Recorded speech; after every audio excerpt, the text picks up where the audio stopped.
जालन्यात महायुतीच्या आमदाराला मंत्रिपद मिळायला हवं होतं। काँग्रेसचे जालना जिल्हाध्यक्ष राजाभाऊ देशमुख यांची जिल्ह्याला मंत्रिपद न मिळाल्यानं व्यक्त केली नाराजी।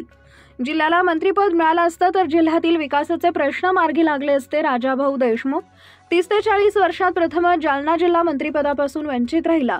आम्ही महायुतीचा निषेध करतो। देशमुख यांची प्रतिक्रिया। जालन्यात महायुतीच्या आमदाराला मंत्री मिळायला हवा होता अशी प्रतिक्रिया काँग्रेसचे जालना जिल्हाध्यक्ष राजाभाऊ देशमुख यांनी आज दिनांक 15 डिसेंबर रोजी दुपारी 3 वाजेच्या दरम्यान दिली आहे। जिल्ह्याला मंत्रिपद न मिळाल्यानं राजाभाऊ देशमुख यांनी नाराजी व्यक्त केली आहे।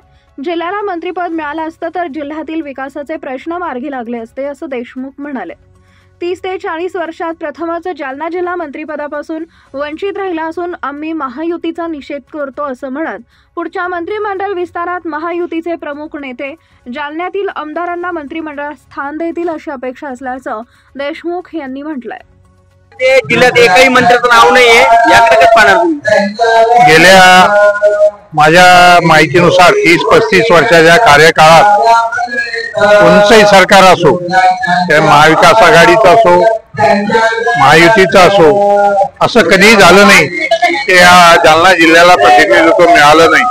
सातत्यानं महाविकास आघाडीमध्येही प्रतिनिधित्व होतं, महाविकास युतीमध्येही कायम प्रतिनिधित्व मिळत आलं होतं। ही पहिली वेळ आहे की जालना जिल्ह्याला कुठल्याही पक्षाला मंत्रिपद मिळायला हवं होतं महायुतीच्या तिन्ही घटक पक्षापैकी। म्हणजे आमच्या जिल्ह्याचा जो बॅकलॉग आहे, शेतकऱ्याचे प्रश्न असतील, सर्वसामान्यांचे प्रश्न असतील, जिल्ह्याच्या विकासाचे प्रश्न असतील, हे मार्गी लागण्यासाठी एक माध्यम असतं मंत्रिमंडळ। हे मंत्रिमंडळापासून आमचा जिल्हा प्रथमच वंचित राहिला, म्हणून मी या वेळेला त्या महायुती आघाडीचं त्यांनी आमच्या जिल्ह्यावर जो अन्याय केला त्यांचा मी निषेध करतो की त्यांनी कोणाला का होत नाही की कोणाला द्यायचा हा तो त्यांचा प्रश्न आहे, पण कोणाला तरी मंत्रिपद दिलं गेलं पाहिजे होतं, ते त्यांनी दिलं नाही।